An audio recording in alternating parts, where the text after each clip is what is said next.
جب سے project Imran launch کیا گیا، پروجیکٹ عمران 15 سال کے لیے لانچ ہوا تھا، وہ جو سوال کرتے ہیں کہ اس کو کیوں ہٹایا، 5 سال پورے کرنے دیتے، ان کی اطلاع کے لیے عرض ہے کہ اگر اس گند کو صاف نہ کرتے تو یہ ایسا گند ڈالتا کہ پاکستان کا جمہور، پاکستان کا آئین تہس نہس ہو جاتا۔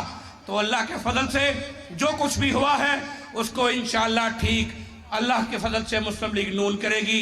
میرا سوال یہ تھا کہ جس دن سے اس کو پروجیکٹ عمران والوں نے جس دن سے نواز شریف صاحب کو اپنے بیٹے سے تنخواہ نہ لینے پر نہل کیا، میں سوال کرتا ہوں آج ان کیمروں کے توسط سے کہ پورے پاکستان سے سوال ہے، کیا اس دن کے بعد پاکستان نے ترقی کی ہے وہ نیچے کی طرف گیا؟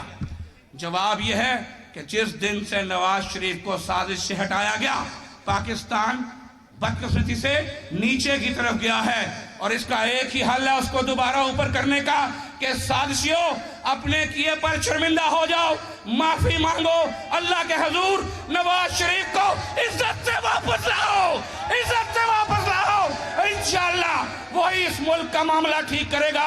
اپنے بھائی شہباز کا ہاتھ تھام کر اس پہ دست شفقت رکھ کر ان تمام زما کے ساتھ مل کر انشاءاللہ ملک کو ٹھیک کریں گے۔ اور یہ جو امر بالمعروف و نہی عن المنکر لکھتے ہیں، یہ جو ریاست مدینہ کا جعلی راگ الاپتے ہیں، میں ان کو کہنا چاہتا ہوں، اوے شکر کرو، نفل پڑھو کہ تم ریاست مدینہ میں نہیں ہو۔ اگر تم ریاست مدینہ میں ہوتے تو جو گند تمہارے لیڈر کا نکل رہا ہے یہ سنسار ہو گیا ہوتا۔ کسی کو شک ہے اس بات میں؟ یہ سنسار ہو گیا ہوتا۔ بڑے بے شرموں کی طرح گھڑی چور کہہ رہا تھا کہ یہ آڈیوز آ رہی ہیں، یہ گھڑی چور، یہ آڈیو خان بے شرموں کی طرح کہہ رہا تھا کہ آڈیوز آ رہی ہیں۔ اس کو پوچھتے ہیں کہ کچھ تو شرم کرو۔ او خواجہ اسد صاحب کے بقول کوئی شرم ہوتی ہے، کوئی حیا ہوتی ہے جو تم لوگوں کے پاس سے بھی نہیں گزری، بجائے اس پہ کہ قوم سے معافی مانگو کہ ہم جعلی ریاست مدینہ کا دعویٰ کرتے ہیں اور کرتوت ہماری یہ ہے، اس کی بجائے آپ شرمندہ بھی نہیں ہوتے۔ ڈٹھائی کا یہ عالم ہے۔ انشاءاللہ اللہ کے فضل سے آئندہ ماہ میں آپ کو پنجاب کی حکومت بھی انشاءاللہ واپس لے کے دیں گے۔ حمزہ شہباز کو وزیر اعلیٰ پنجاب بنائیں گے انشاءاللہ، اور عمران نیازی کے پروجیکٹ کا اللہ کے فضل سے خاتمہ کریں گے۔ اور یہ جو آخری بات میں کہنا چاہوں گا، خواجہ صاحب میری درخواست ہے آپ سے، بہت برداشت کر لیا ہم نے، بہت برداشت کر لی، سہولت کاری، مسلسل سہولت کاری ہو رہی ہے، مسلسل یہ سیف الملوک ہو کر بیٹھے ہیں۔ سپیکر کا کیس آپ کو پتا ہے کہ بیلٹ پیپر پر نمبرنگ لگی ہوئی تھی، جب ان کا الیکشن ہوا کھلا دھاندلی ہوئی، ہمارے 18 اراکین اسمبلی کو آپ نے اجلاس سے باہر کیا، ہم رلتے رہ گئے، درخواستیں لے کے پھرتے رہ گئے، لیکن انصاف کے ایوانوں کے کانوں پہ جوں نہیں رینگی۔ لیکن جب لاڈلے کی باری آتی ہے تو 24 گھنٹے نہیں لگتے، بیچ بھی بنتے ہیں، انصاف بھی ہوتا ہے، سب کچھ نظر آتا ہے۔